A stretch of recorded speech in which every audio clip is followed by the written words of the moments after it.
Hey everybody, welcome back to Backlog Banter. I'm your boy Abram, joined as usual by my low frame rate friend, a little tongue twister here, Tucker Hazel, and we're here to talk about performance anxiety in video games. But before we Oh, do, we want to talk to you about video games and films and things of that nature in our Discord server. Join that through the link top of the description or down there. Ring the subscription like the video. that was correct, Hit unfortunately. the hit yourself on the back to say good job, Yeah, good job. Good job after you do that. Tucker. You know what it just sounds like I did? Made a bunch of hiccups, bunch of mistakes, bunch of errors. It's almost as Ooh. though I need a patch. Yep. Much like a lot of the games that have been released in this year, but also in years past. I mean, you Yeah, can most years. Every year. you can think back to Arkham Knight on PC as a pretty critical Mm. example of technical issues, but I actually want to in this conversation go even further back. But before we do, Oh, God. I want to just hit it with the high level perspective that we both share, Tucker, which is Yeah. that in most cases, we don't care about technical issues in our games. Yeah. And that's a hot take, I would say. Maybe. Yeah. And I think that is because, frankly, we're Nintendo gamers. Our games have never looked the greatest. They usually run pretty well. That's not usually a problem with Nintendo. I'm talking about fidelity a little mostly there. But is that we're console gamers. We don't chase after that frame rate. We don't chase after mods that make things look better, perform better. And frankly, most of the games that we play are well optimized. So I don't come across performance issues consistently enough for me to be like, wow, video games, the state of them today, boy howdy, was so much better back in the day. But I think the reason that performance issues don't matter that much to me is because if I'm enjoying a game enough already, I don't really care to slow it down if it slows down a couple bits, Right. or if I have to wait through a longer load time, or if it crashes, that can suck. But like that, usually even the worst cases that happen so infrequently, it's like, well, okay, I lost like 5 minutes of progress, but ultimately, whatever in the grand scheme of things. But it certainly is something that I take as a pros and cons balance. If I'm enjoying a game a lot and it has performance issues, I usually don't even think about them when I'm thinking about my experience of playing a game. But if there's a game that I don't like and it has performance issues, those are magnified. They magnify each other in a really gross and nasty way. So performance is not something I ever really think about unless it is compounding a game I already dislike. Yeah, I mean, it sort of speaks to how, for me, in my sort of mental checklist, does the game's performance really matter that much? How high up Mm, that list is it really? yeah. And ultimately, to me, it speaks to this idea of like, as an artistic expression, as a piece of creative work, frankly, to me, the game's performance feels more like how it operates as a product opposed to how it's interesting as like a piece of art. Sure. Mm, Um, and sometimes those performance issues get bad enough that the art is impeded by them. yeah. But even for me personally, it's hard to get to that point. I mean, Yeah. Cyberpunk is a great example. I mean, I played it on PS5, so I didn't have the same extent of issues that a lot of people did, but Yeah. we were still crashing every couple hours. I was Mm-hmm. I was falling through geometry. Things were afoot in Night City Oh, God, yeah. on PS5 back in December Remember the 2020. dildos? The dildos. Yeah, those were a feat everywhere. But that's not what I think of when I think of my cyberpunk experience, because I'm much more taken by your world and Hmm. your art direction and narrative and score and mechanics and Yeah. everything. Yeah. There's so much that is more important to me than that. Hmm. Because if you are you captivating me? Yes, exactly. Am I lost in Night City? If the answer is yes, if I have to reload a save every 2 hours, I don't really mind. Hmm. There's this thread on like some Reddit, some subreddit. Thankfully, I'm not tuned into Reddit enough to know which Hmm. one. Yeah, you don't Um, even know which one's which. Is it a Reddit? Is it a subreddit? I can't tell. that I think it was Luke. We'll do a Reddit crash course for you in a Sure. couple days. Don't worry. That Luke Plunkett, who's over at Kotaku, was posting about how somebody was saying that game reviewers need to factor technical issues foremost into their final scores. They can't just make it a footnote. Yeah. But like, I just don't think there's anything interesting about that. And I really do not think that the overwhelming majority of people who play games even care. Mm, That's the other component to yeah. the Hmm. technical discussion that I think is largely overlooked, because the people who engage in it are the people that know what like all FPS is. yeah. Most people don't know and don't care. Yeah. Do you think that's true? Yeah, I absolutely do think that's Yeah. true. And I think that also applies to basically anything you can talk about regarding games or their Yeah. structure or their development or their history or the industry or anything. But with performance, I think that you can pretty much claim that across the board because we've all had a point in our lives when we were not tuned into this. We didn't know what frame rate things were running at. We didn't know about performance mode Yeah. versus ray tracing mode versus fidelity mode, whatever.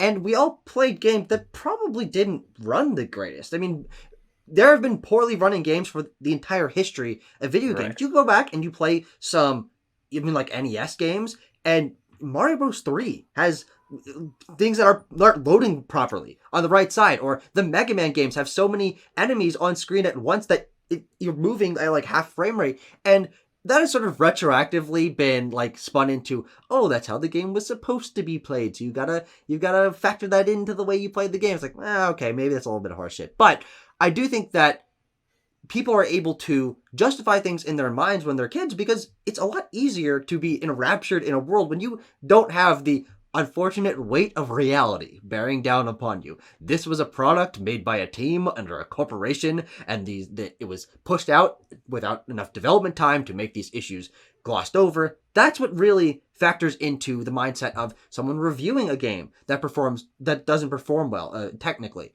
Is this could have been done better, but capitalistic reasons, development reasons, corporate infighting, that's usually what leads to performance issues, games not being properly optimized. But most people aren't aware Yeah. of those factors that go into games. They are playing them for the experience because they saw cool box art, or they're a fan of FPS, or they're a fan of open world games. They're like, yeah, sure, I'll play that. I'll sink a couple hours into that. And so I agree that on like a large scale level, performance doesn't matter to most people, but I also do think that that is because most games run fine, don't have these kind of issues. It really is the outliers that end up bubbling to the top of conversation. Even currently, we're in like a couple of weeks where Redfall is currently like leaking as we're recording this, and apparently doesn't run very well. Right. Though we kind of knew about that a little bit before. And Star Wars Jedi Survivor runs terribly on PC, and Last of Us Part 1 run terribly on PC. But these are not most games that are coming out. We have gotten, 20 games for every one of these this year that doesn't have these issues. So on a sort of scale level, I think there are multiple reasons why most people don't consider performance because most people wouldn't know to really care, Right. or they're not experiencing it because most games don't run bad anyway. Yeah, it's interesting in that, like, I don't want to discount the idea that there's a lot of beauty in numbers, and beauty in code. That's what Vampire Survivors was for. Yeah. Or Seen all those numbers. 2048. there's a real sort of like a different sort of artistry to making a game run well and to coding it well and having beautiful code and things like that. That's 100% true. But I don't feel as though in most cases that supersedes other components of design. I agree. Yeah. It's just a sort of thing for me of sometimes you layer technical issues on top of core design and conceptualization elements that impede those beneath it. Like I think about Sonic Frontiers and the pop-in of the grind rails in the sky. Absolutely. When gameplay is being harmed, that's one thing. But if we're just dropping some frames, I just don't think it matters. But it's also important to recognize that for a lot of people, well, not say a lot of people, for a vocal group of people, that 30 frames per second opposed to that 60 frames per second does affect their playability. Yes, exactly. And I was going to bring that up. At a certain point, it's very subjective because, to be honest with you, I have been playing games my entire life. I do not care about the difference between the 30 and 60 frames per second, and I can't be convinced of it. But what's interesting is I think we're at a point in the industry where both hardware manufacturers, developers, publishers want you to notice that, but also aren't delivering it. Yeah, because so much of our medium's advancement now is advancement along the line of technology foremost. Yeah. Improvements to fidelity. I mean, so much of what PlayStation 5 and Series X were sold on is ray tracing and Hmm. solid state drives and Yeah. pushing 4K textures and all of this stuff. Hmm. So it's sort of like a situation of it of the industry's own making that so many Yeah. people are having these conversations about frame rates because games are getting patches to have slightly better textures and to run at a Hmm. higher frame rate and all this stuff. And that's sort of an expectation that's being pressed upon us. I still Yeah. do maintain that most people aren't paying attention, so they don't know and don't care. But Hmm. it's nonetheless true that the industry is sort of saying this is something which you should pay attention to. They're just Yeah. never going to get me to because what's tricky with this conversation, Tucker, is I don't think there's any way for me to articulate the fact that there's just like a guttural reason why I just don't give a fuck about the frame of your game. You know what I mean, Yeah. though? Yeah. Well, I think that the reason why we're starting to hear these kind of conversations being brought up more is because of multiple factors of modern game development. Is Sure. yes, I think first and foremost, games are evolving more on a technical level in terms of their fidelity, 1080p versus 4K, or frame rate, 30 FPS Yeah. versus 60 FPS, or God forbid you're on a PC and you hit 120. That is where games are evolving. So I do think it kind of makes sense by that metric why games are games that don't hit those measures. That's that they feel older. They feel like, oh, this isn't Yeah. up to modern standards, because that's what everyone's putting their focus on, is making sure their game looks better and runs better, and that's what's making it stand out above like PS4 generation games. Is PS5 generation games run smoother and they have higher fidelity, and games are being updated, like Last of Us. Well, that's kind of a different can of worms, but like Spider-Man Remastered being brought Yeah. to PS5, that is what some of these games are being sold on. So when you get especially AAA game that comes out and doesn't hit those measures, I think people are like, hold on, whoa, whoa, whoa. I thought we moved past that. Right. Like I thought that developers had learned to work with their code and work with the hardware to the point where we wouldn't have those kind of issues, which I think is especially why Redfall is getting a lot of flack right now, is because Arcane is a talented developer. Bethesda is one of the biggest names in the business, and they're making a game that we have not played this game. The reviews are not out, so we don't know how Couple leaks. like across the board true this is. But apparently, the game doesn't run very well, and that is a big hindrance to a company that big. And I think the other sort of other side of the coin is that game development is longer now than ever. So then, when a game doesn't have that phase of polish that lots of games have, it's like, hold on, you took 7 years to develop this, but you couldn't have delayed it 6 months to put on that polish, or spent a chunk of that development time making sure those issues weren't happening. Games aren't coming out as frequently as they were in the past from single developers. So I think people like have this expectation in their minds, like, oh, it needs to be perfect when it comes out because it's been in the oven for 7 years. I mean, the Jedi Survivor is an interesting example, right? In that the game still doesn't run properly, especially on PC, but even on PS5, I have had a crash. I had a moment when I was knocked off of a ledge. Instead of falling to my death, I like fell through the environment and kept falling for like a minute until Cal died and respawned. Fun. So like the game is not technically sound even on the consoles where its technical issues are a lot less pronounced. Yeah. But it was already delayed from March, right? Mm-hmm. For just polishing. So you have to wonder what it was like when it was unpolished, what it was True. going to look like in March. Yes. But it's also a testament to the fact of, again, we can say all we want that, oh, the appeal of these new consoles is their technical power, but we're seeing a company like EA make the decision of like, look, Jedi Survivor has to come out. Mm-hmm. Respawn's been working on it for years now. Are people really going to care if they have to restart the game once in a while? Are they really going to care? And again, I'm speaking about the console experience. I'm not going to pretend to talk about the PC one because I don't know it. Yeah. But they're probably saying, look, do people care? Is the fact that you will fly over the open world and for 5 seconds the frame rate will hit like 20 and then it'll pop back up? Or is anybody even going to notice? Or is the average player even going to notice? Yeah, yeah. I think the answer is no. And part of why the frame rate conversation bothers me is like, games are just, there's so much more than the tech. Yeah. And I think you made a point when we were doing our Scarlet and Violet review that I thought was very interesting, in that you said, I want to move beyond the technical elements of the game because there's so much more to it than this. Yeah, yeah, And I think that's an interesting point in that sometimes I feel like in the case of that game, the technical issues become so pronounced they become a fixture of conversation. yes, absolutely. But me playing Jedi Fallen Order Jedi Survivor and having these sporadic issues, I don't care. And, and, Yeah, and I find it interesting how often podcasts like Sacred Symbols, which I listen to every week, hammers on a game's frame rate and things. Now, someone like Chris Reagan is a lot more articulate at explaining how frame rate affects the playability of a shooter or something. mm-hmm. But why are we so concerned with fixating on games on this level? Mm-hmm. Why can't we pivot that conversation someplace more interesting? Sure. Yeah, I absolutely agree. And that was, let's talk a little bit about performance and like specifically why we don't care about it Yeah. because we are engrossed. And I think that you brought up a very good example, one that I was thinking bringing up myself until the words came straight out of your mouth. You know, we got our mental connection.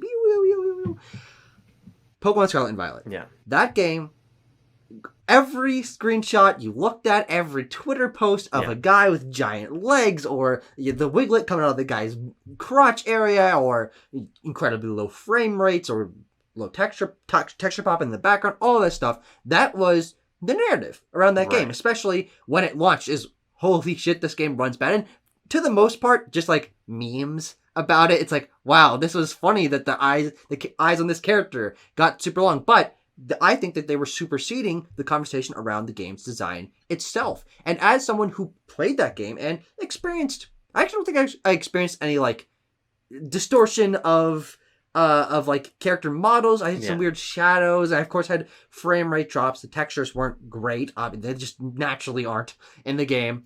But as someone who played that game for 65 hours in the span of 2 weeks and loved every minute of it and contest and still do contest that it is the evolution of Pokemon that I was looking for, is one of my favorite games on the Switch, one of my favorite Pokemon games. Yeah. That the conversation, I think, around that game and why I wanted to focus it around something else in our review was avoiding what I thought made the game so interesting. And it was because I loved that game so much that I was able to say, yeah, I know this is happening, but it's like the tip of the iceberg sort of thing. It's like, okay, the tip of the iceberg is game run bad and look bad, but I'm like, hold on, there's this whole other iceberg down below that I think is, I believe, incredibly well designed and evolves on formula in interesting ways. I'm like, why can't we shift the focus to the iceberg rather than the tip?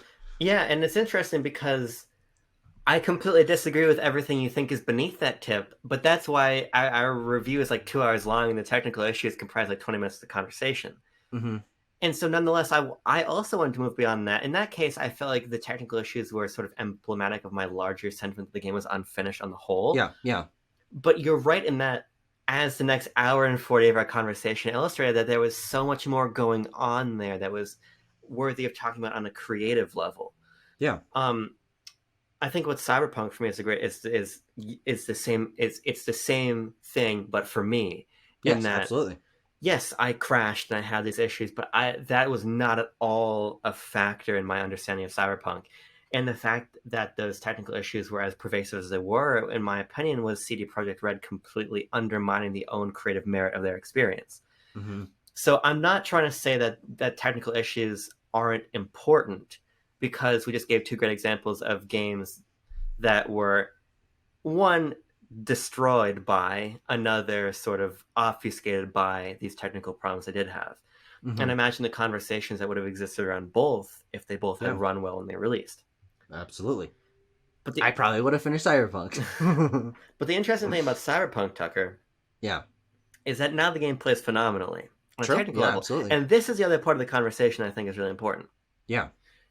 Criticism around technical elements of a game are completely pointless in that in basically every example except for Scarlet and Violet, they get fixed. Yes. Yes. Scarlet and Violet is one of the few examples of a game that I can think of that is so fundamentally flawed on a technical level that has largely seen no improvement since release. Mm-hmm. Yeah. But Cyberpunk is night and day different. And this is another component of my disinterest in the conversation around frame rate and fidelity and things. because Jedi Survivor will run better. Yes, of course, absolutely. Respawn just put out a statement today saying, well, they put out a statement a couple days ago apologizing for the PC version, which was done out of house Mhm. by another team, which is another example to your point about all of these structural concerns that inform these technical issues. But then they said today, look, we're shooting out a hot fix very soon for PC, but also PS5 and Series X to improve to fixing the performance. And Patrick Klepek wrote a really interesting piece for Waypoint, may it rest in peace, um, about how he didn't even really know if he should finish his Jedi Survivor review Mhm. because he was playing on a build before all the updates that I got at Yeah. release, Yes. to where Yes. even his technical experience on PS5 was way different than my technical experience on PS5, Yeah. and my technical experience on PS5 in 2 days when this patch hits is way different than my technical experience right now. Which is Yes. all to say that the fixation on the technical fidelity of a game, to me, just makes a game into a product, and that's Mhm. not productive, I don't think, on Sure. a cultural level. Productive. There is no cultural artistic insight to be gained from Redfall reviews lifting tonight, and the main criticism being that the game runs poorly. If Yeah. that's the main issue people have, then nothing useful has been said about Redfall, because I Sure. promise you that Arcane will patch the game. Yes, absolutely. Absolutely. And I think this is sort of a larger thing that has become more and more true over time of games releasing in different kinds of unfinished states and then being completed, whether that's through performance or Yeah, DLC or extra content or free updates or whatever, down the line that makes the games a markedly different experience for everyone that will play that game from that point forward for the rest of human history. right. Well, as long as, I don't know, electricity still Yeah, until the exists. EMP takes out the power grid and we can't It's bring it coming. back. It's coming. But You're until that working on point, it? yeah, don't look at my basement. Um, and we talked about this with some of the games that Nintendo has put out on the Switch this generation of releasing unfinished games from a content level. Yeah. Games like Mario Tennis Aces, Kirby Superstar Kirby Friends. Superstar Ultra. No, Kirby Kirby Star Allies. Friends, Star and Friends.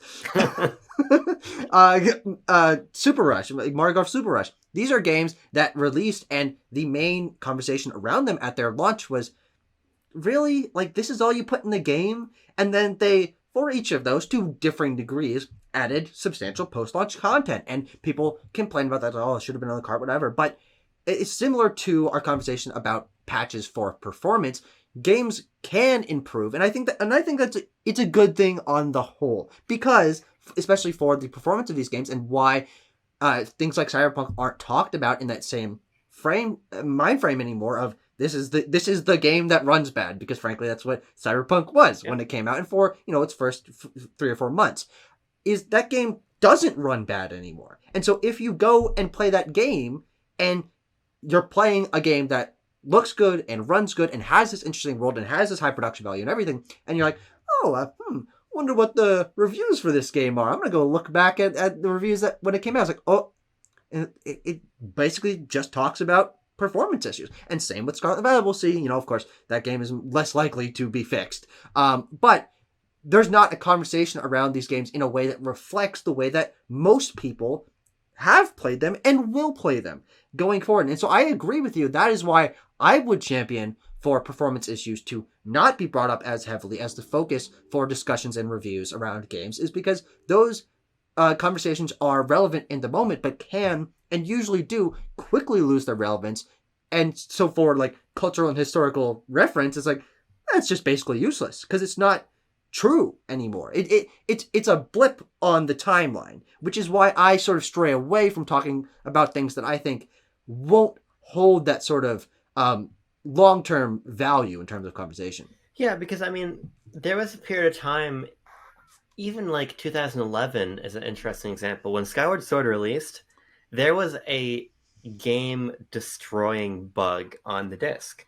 Oh, I didn't even know about that. Yeah, and if you got one of the first batch Skyward Sword copies and you did this very specific thing, I don't remember what it was now, you would break your game and you would not be able to progress. There's a lot of examples of that throughout game history. And that was an interesting position in which, like, Nintendo was obviously behind the curve technologically at that point in time. Yes. But yeah, you had to. Well, they still are. But in this case, you had to, if you hadn't gotten there, you had to download the Skyward Sword channel from the Wii Shop channel, and specifically use that to. You had a whole Wii channel to make a patch for the game.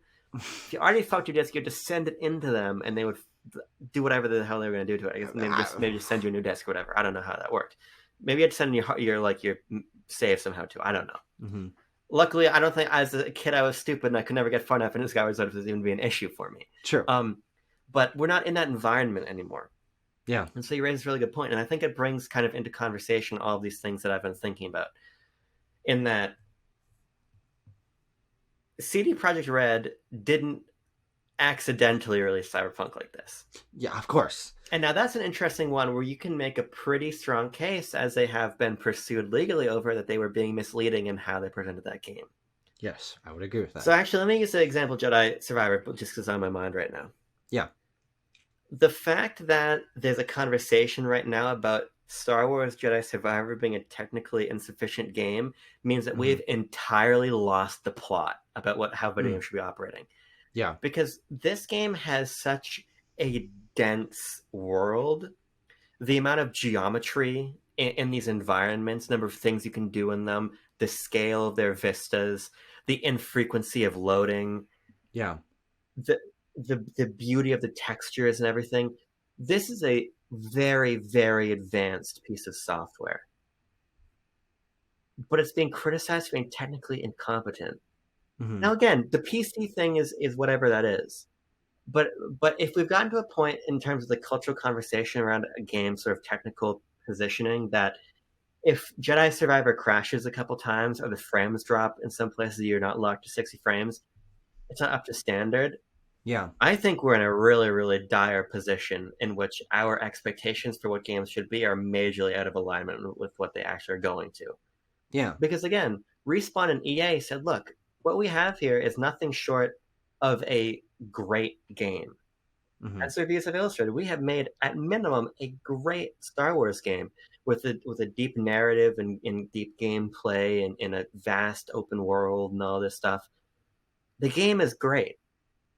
If it doesn't run the best, it's not going to matter. That's a concession we have to make for this game, for everything else that is Jedi Survivor to exist the way that it does. Yeah. But now it's being attacked because of these couple issues. I'm not just trying to come to bat for EA or Respawn because they don't need me to. Yeah. But it's the point of, like, developers and publishers look at a game with... How do those boots taste, my friend? They looked at this game and said, this is good enough. In fact, it's great enough. At the same time, you have this general narrative around what consoles and games should do, that everything needs to be 4K and locked to 60 and all this stuff. And you have people going after that. But that is, to your point from earlier, simply never going to be realistic. Yeah. And maybe it will be in a couple of years' time when developers... Well, the reason I say that is because look at, like... And Colin Moriarty uses this example a lot. Look at Uncharted 1 on PS3, then look at The Last of Us. People learn hardware. Oh, sure, I see. And yes, but yes and no, because there are still end-of-the-generation PS3 games and end-of-the-generation PS4 games that don't perform well. So, yes, it might be true for some developers if they've learned the hardware a little bit better. Yeah. But if they're pushing the hardware even more and the game is more technically complex, that also comes with its... optimization issues and complexity issues and oh god, my PS4 sounds like it's about to take off into the stratosphere issues. Those sort of things I think balance out because there's never been a period of time without poorly performing games. Yeah. Even to the point I made earlier about NES games like Mega Man 6 are run on NES hardware, and if you were playing Duck Hunt or Super Mario Brothers in 1985 and you saw Mega Man 6, you're like, Jesus Christ, this game's from the fucking future. But that game also doesn't run well on that hardware because it's pushing it past its limits. Yeah. And so I agree in like small levels, but I think it ultimately balances out because this is never going to not be an issue because also standards change. Games now, if they don't run well, like Redfall getting torn asunder, again, haven't played it myself, but it's because that game is 30 FPS and, wobbling around there. I don't think it drops to 4 frames. Like, I don't think it hits that level. But 3's my cutoff. As long as I get 3 or 4, I'm happy.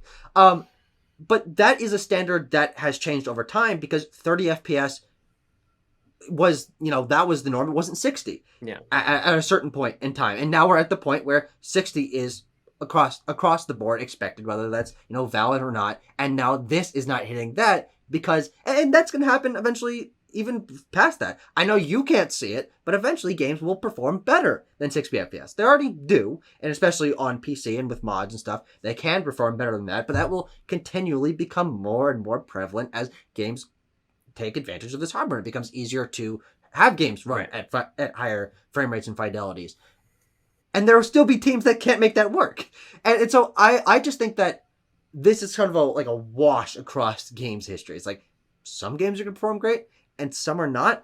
But on the whole, I think that those are sort of like a weird blemish that people tend to focus on more heavily than I think is necessarily warranted. Yeah, I agree. It's like, what would you rather have? And this is what it comes back to. It's like, what would you rather have? Would you rather have Would you rather have Jedi Survivor always run at 60 frames per second without ever dropping a single frame, or would you like to have the density of activities there is in the game? Mm-hmm. Would you like to have the game now, or would you like to have the game in a year? Mm-hmm. Yeah. And that's also probably going to be true about Tears of the Kingdom, which comes out probably at the time of posting this in about a week. Is that game is every time we see it, we're like, how to do this? And that there's no way that game doesn't have some technical issues. Breath of the Wild, one of the games that people say is Nintendo's greatest accomplishments in terms of its code, in terms of its breadth of the wild. That game has some issues. They're relatively infrequent, but people are like, "Oh God, you walk into the Korok Forest and it drops to 20 FPS, and my brain just can't take it." It's like, well, you play the rest of the game. That's a great point, Tucker, and I'm so glad you said that because it's like, how can you care so little about games as an artistic medium to walk in the Korok Forest, drop frames, and be like, they ruined it. Mm-hmm. And this comes back to my issue. It just comes back to what I feel like is a misplaced priority. Yeah. The fact that you drop frames in the Korok Forest is like, who gives a fucking Korok's beak? Or sorry, I meant to say Coco's beak. What? Oh, Coco. Yeah. A Korok does not have a beak. A Korok's mask. Yeah. Oh, that's true. We don't know what their faces look like. Yeah. In the scheme of things, doesn't matter. And Tears of the Kingdom is a great example because, Tucker, I am 100% positive. You can beat me to death with like a plank of wood. If I was gonna do that already. If Tears of the Kingdom runs without issue, you can beat me to death. Okay. but I'll stow the plank that I had ready. But nobody's gonna care. Yeah. Let me explain to you how this is gonna go right now. Because it's already happening. If you're not in Nintendo Circle, this is all people want to say about the game. Looks like a PS3 game. It's not hitting 60 frames per second. The game is going to get a 94 in Metacritic. People are going to love it. It's going to sell 20 million copies. You're going to get into the sky, and you're going to start flying around, and you're going to hit a sky island with a bunch of enemies. One's going to hit you. You're going to fall off, and you're going to land on Hyrule, and the game is going to drop to 14 frames a second. Yeah. And it's going to take 30 seconds to get back up to 30 frames, and then it's going to wobble between like 27 and 30 frames for the entire game, and nobody is going to care. Yeah. And they shouldn't. And I guess that's my big point here. I don't think we should care about frame rate. Well, I don't think we should care about these issues. Yeah, you talk about Zelda getting this okay. Where in the on the other side, Redfall is gonna get like a 30. Again, we're not positive what's happening with Redfall because the game. It just seems like that at this point in time. But I do think that there is there's difference in scales that I think people are like, hey, all games should be viewed on the same metrics and yada yada yada. And I think that is somewhat fair, but I do think that bringing it back to what we said at the beginning, experience is what's the most important. And you're talking about games as an artistic medium, and where the complexity of the code and the physics engine and the actual design of the game can be focused on. Those are the things where a company like Nintendo is still above what the rest of the industry is doing, and has basically always been, even though their games have barely, if ever, performed at 60 FPS. But people don't criticize the games for having those frame rate drops as frequently. There are certainly some exceptions, but a game like Tears of the Kingdom is above the level of what a lot of games are attempting to do on a design scale. That is what's pushing that hardware to have those issues. Because frankly, if it was on another piece of hardware, probably wouldn't have those issues.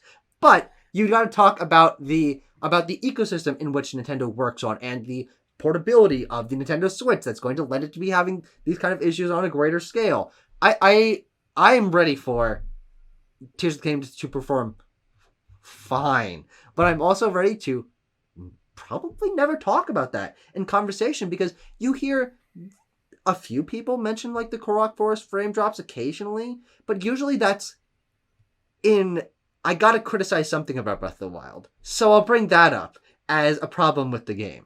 Yeah, I mean, one of the many reasons why I love Nintendo is, to your point about ecosystem, they have cultivated an ecosystem wherein that artistic vision is the leading vision. Yes, absolutely. Innovation does not come through iterative technical evolution in Nintendo's space in almost any situation. I mean, you could Yeah. maybe say like Game Boy until DS. You could maybe say, but What? like the all Game Boy Advances is like a more powerful Game Boy. Sure, the DS is not a more powerful Game No, Boy that's what I'm saying. Advance. Up until that point, Oh, okay. So yeah, so two consoles. right? But even in that case, that hardware is informed by the bilateral thinking with other Well, the technology. technology. Yeah. Um, so like even when you can point to an example of Nintendo chasing power, or like with the Yeah. new Nintendo 3DS, that's never the focus. It's never the focal point. Never has been.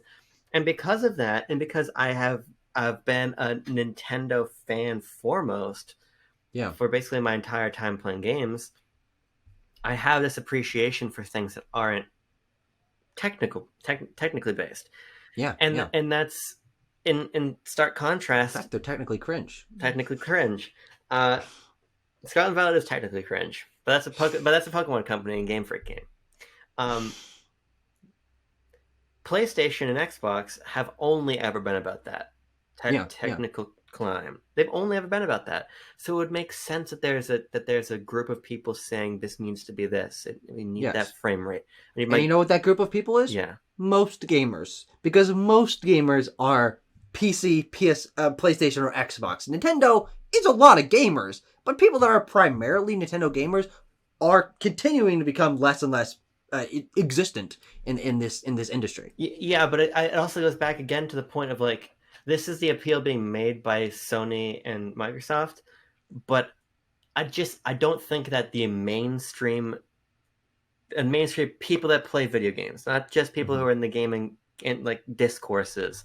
Yes. I don't think that the hey, you can ray trace the puddles in Spider-Man now is a salient like factor for most people. Yeah. I mean, most people are playing fucking random games on their phone or whatever, and they don't give a damn, right? Yeah. They don't care. Yeah. And so the appeal of hardware is speaking to a specific demographic that is never going to be happy. That's my thing. They're never going to be happy. Yeah. And there are very few developers or publishers even meeting the bar that they're setting. I mean, Xbox is a great example. How many Xbox Game Studios games run in a very impressive way? Forza, Yeah. Yeah, sure. Let's go with that. you know, like sure, Horizon Forbidden West is beautiful. Sony might do the best. Sony might actually do the best job of pushing that idea of graphical fidelity and following through on it with really well performing games. Yeah, I can't. Last of Us Part 1 is the first time I've ever really heard about a PlayStation Studios game having major technical issues. Yeah, that's a good point. But if you look at everybody else in the ecosystem that releases games for their platform, they're certainly not meeting that standard. So I just think that if I could surmise this entire conversation into like one idea, it's we need to recontextualize the importance of these technical issues. Not only because they will be addressed in time and will render any and all criticism and discourse completely useless, but because unless we are talking about issues that are directly impacting everything beneath them, we're obfuscating conversations about games that speak to a more interesting design level. Yes, and speak absolutely. to games as a cultural artistic product or a cultural artistic expression. I want to be careful when I say product. I'm never going to be the guy who tells you what's on the back of the box. Yeah. of like What about the plot? never. But I just don't think it's interesting. And I think that's what it comes down to ultimately. I just don't think Yeah, it's interesting. yeah. I think, unfortunately, we've lost this battle. I'm gonna be 100% honest. We've lost this battle because the element of performance is a prevalent element Yeah. of games conversation, and frankly, us not caring about it doesn't mean that other people, if that significantly impacts their experience with a video game, they should not talk about it. And that's why I was excited to have this conversation to share my perspective on why games conversation I think can be more broad, and focusing on performance issues and technical issues I don't think is the most productive. Yeah. However, just because it doesn't matter to me doesn't mean it doesn't matter to Right. someone else. And I think that us being the losing side of the conversation is exactly why this is as big of a thing as it is. Colin Moriarty, a guy that, and Chris Raygun, guys that are very in tune with games design, the industry, history, they have the breadth to talk about all these things, but they care a lot more about performance than we do. And so they will spend a significant chunk of their discussion around games talking about that, whereas honestly, Scarlet and Violet might be the only time you and I have ever really talked about performance issues in one of our reviews. I certainly can't think of any other example. And yeah, I think that we're a dying breed, you and I, you know? I did a quick Google, and I just want to bring up one other stat that I think is just fascinating. When CD Projekt Red said that on the 13.37 million, 13 point, Whew, let's try that again. CD Projekt Red said that of the 13.7 million copies of Cyberpunk sold by the end of 2020, Mm-hmm. That's in like what, 1 month? By the way, is insane. Yeah. They got 30,000 refund requests. Yeah. Which it's is like what, 0.2%? A 0.02%? fraction of a fraction of a percent Yeah. of people refunded the game.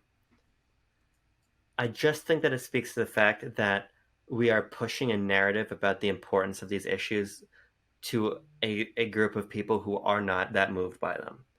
Now, again, you're totally right in that we should advocate for everything to be better, and we should advocate for the parts of games we find most interesting to talk about. Because ultimately, I hold a lot of opinions about things being "quote unquote" bad for the medium that nobody else agrees with me on.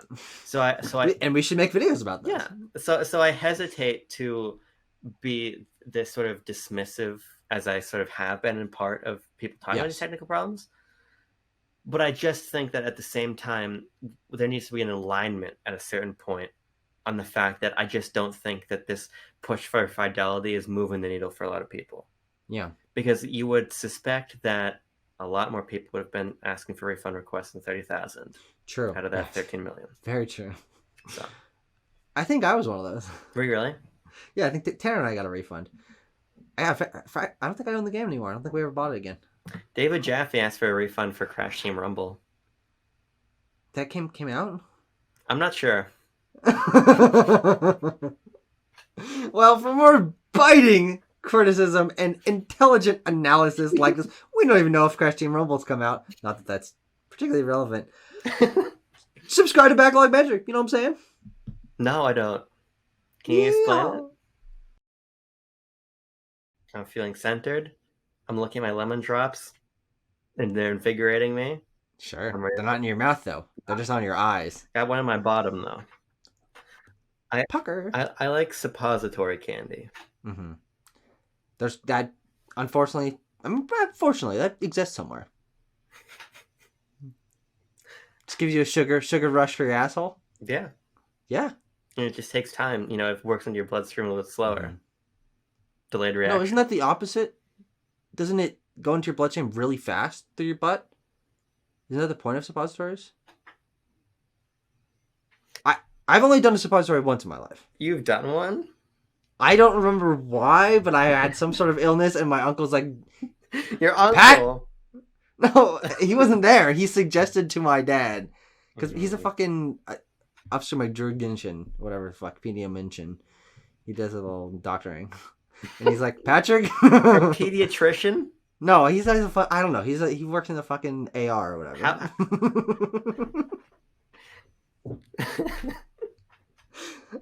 I have no fucking idea what you're saying. He's a doctor! And my dad called him, like, my son's fucking dying, his fucking flesh is melting off, and he's like, what do we do? He's like, Patrick, stick a pill up this boy's ass. How old were you? 17? No, as far as I can remember, this was like, I was probably like 8 or 9.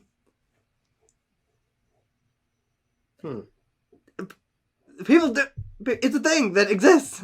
People do them. What percentage of the human population do you think has had a suppository? So if it gets in your bloodstream faster, why don't people, instead of like snorting cocaine, put it up their ass? No, I think the nose is even faster. There's a lot of blood vessels up there. So it goes ass, nose, mouth. No, number one is just fucking injecting it into your bloodstream like heroin. Okay. Needle, nose, ass, mouth. My favorite combination. Okay.